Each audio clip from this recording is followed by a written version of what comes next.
유엔이 제정한 국제민주주의의 날을 맞아 세계 지도자들이 개인의 자유와 평등의 중요성을 강조했습니다.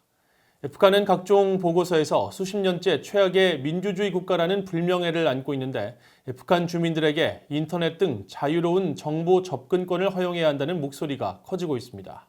김영권 기자가 보도합니다. 국제민주주의 날인 9월 15일을 맞아 안토니우 구테르스 유엔 사무총장은 성명을 통해 디지털과 교육, 보건, 사회적 보호에 대한 불평등 문제가 민주주의를 위협하고 있다고 밝혔습니다. 민주주의는 자유로운 정보의 흐름과 개인의 의사결정 참여, 전염병 대응에 대한 책임을 보장하는 게 필수인데 정부에 대한 견제와 균형이 취약한 국가들에서 이런 민주주의 체제가 위협받고 있다는 겁니다. Today, it is clear that governments must do more to listen to people demanding change, open new channels for dialogue, and respect freedom of peaceful assembly. 마이크 폼페이오 미국 국무장관도 성명에서 민주주의는 법치와 생명, 재산, 모든 사람의 자유와 존엄, 평등을 존중하지만 권위주의 국가들은 국민의 보건이 아닌 자신들의 권력 보호가 우선이라고 지적했습니다. 권위주의 정부들은 가짜 정보를 퍼뜨리고 취약계층을 희생양으로 삼으며 국민에 대한 감시를 대대적으로 확대해 국민이 고통받고 있다는 겁니다. 폼페이오 장관은 북한을 직접적으로 언급하지 않았지만 국제민간단체들은 전 세계 민주주의 상황을 평가하는 연례 보고서에서 수십 년째 북한을 최악의 민주주의 국가로 꼽고 있습니다. 영국의 시사주간지 이코노미스트 산하 분석기관인 이코노미스트 인텔리전스 유닛은 올해 초 발표한 연례 민주주의 지수에서 북한은 167개 조사 대상국 가운데 15년 연속 최하위를 기록했다고 밝혔습니다. 국제인권단체인 프리덤하우스도 올해 연례 보고서에서 북한은 정치적 자유와 시민적 자유 점수가 모두 최하위로 40년 넘게 최악 중 최악의 국가로 남아있다고 밝혔습니다.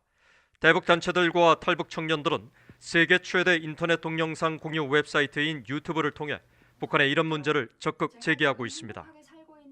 유럽에서 봉제 공장 노동자로 일할 때 외국인들을 보면서 자유에 대한 생각이 달라졌습니다. 내 생각을 말할 자유, 직업을 선택할 자유, 듣고 싶은 노래나 영화를 마음껏 보고 들을 자유, 불의에 대해 참지 않고 비판할 자유.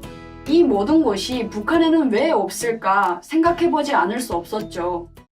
세라 샌더스 전 백악관 대변인의 최근 회고록엔 북한의 김정은 국무위원장이 미 프로농구 NBA의 마이애미 히트 열혈 팬으로 마이애미를 방문하고 싶다고 폼페이오 장관에게 말한 사실이 알려지자 북한은 지도자 가족과 수뇌부만 민주주의를 누리고 있다는 비판도 나옵니다. 김 위원장은 집무실에 미국 업체 애플사의 여러 컴퓨터 제품으로 인터넷을 즐기지만 정작 주민들에겐 인터넷 사용을 금지시켜 조선민주주의 인민공화국이란 이름을 무색하게 한다는 겁니다. 체제에 위협이 되는 의문을 주민들이 품을까 봐 북한 당국은 주민들에게 더 넓은 지식과 더 깊은 지혜를 줄 수 없는 것이죠. 체제 유지가 가장 큰 목적인 것이죠.